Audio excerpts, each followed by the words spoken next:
All right, everybody, welcome back. Ready for another deep dive? Always ready to dive in. Okay, perfect. So today we're tackling English pronunciation. Sounds good. Yeah, we found some notes.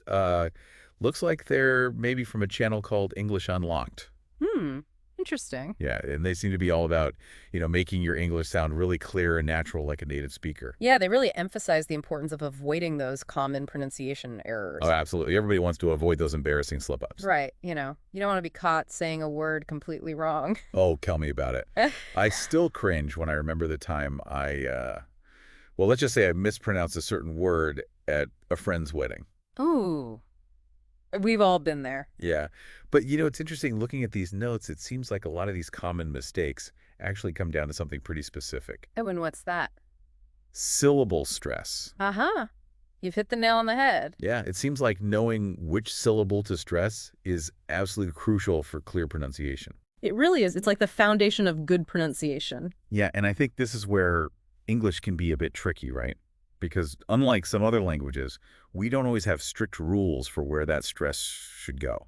Oh, absolutely. English is notorious for its irregular stress patterns. Yeah, sometimes it feels like a total guessing game. It can, but that's where practice and exposure come in. The more you listen to native speakers and pay attention to where they place the stress, the more you'll start to develop an intuition for it. Makes sense. So, what about the word photograph, for example? Perfect example. So in photograph, the stress is on the first syllable, photograph. You can really hear that emphasis. Photograph. Okay, yeah, that sounds right. But if you were to stress the second syllable, photograph, it sounds almost unnatural. Photograph. Yeah. Wow, it totally changes the word. Right. It's amazing how such a small shift in emphasis can make such a big difference. Absolutely.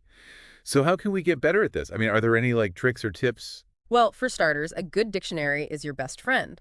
Look up the phonetic transcription of a word, and you'll usually see a little symbol indicating this stressed syllable. Yeah, that's a good tip. Yeah. And there are tons of online resources, too. Websites and apps specifically designed to help you practice syllable stress. Cool. So we've covered syllable stress. Yeah. What else can we do to sound more natural when we speak English? Well, think of it this way. When you're speaking a sentence, you're not just saying a bunch of isolated words, right? Right. There's a flow to it, a connectedness. And that's where linking comes in. Linking. Yeah, it's basically the idea of blending sounds together between words to create a smoother, more natural sound. I think I get it. So instead of saying, I am going to, in a really choppy way, you'd say, I'm gonna. Exactly, you've got it. That's a perfect example of linking. Oh, cool. So it's all about making those connections and smoothing out the edges. Precisely. And the more you practice linking, the more fluent and natural your English will sound. So it's like learning the secret handshake for fluent English speakers. I love that analogy. You're absolutely right. It's like you're unlocking a hidden code. That's awesome. Okay, so we've got syllable stress, we've got linking. What else is in these notes? Let's see. They also mention best resources to improve pronunciation. Perfect timing.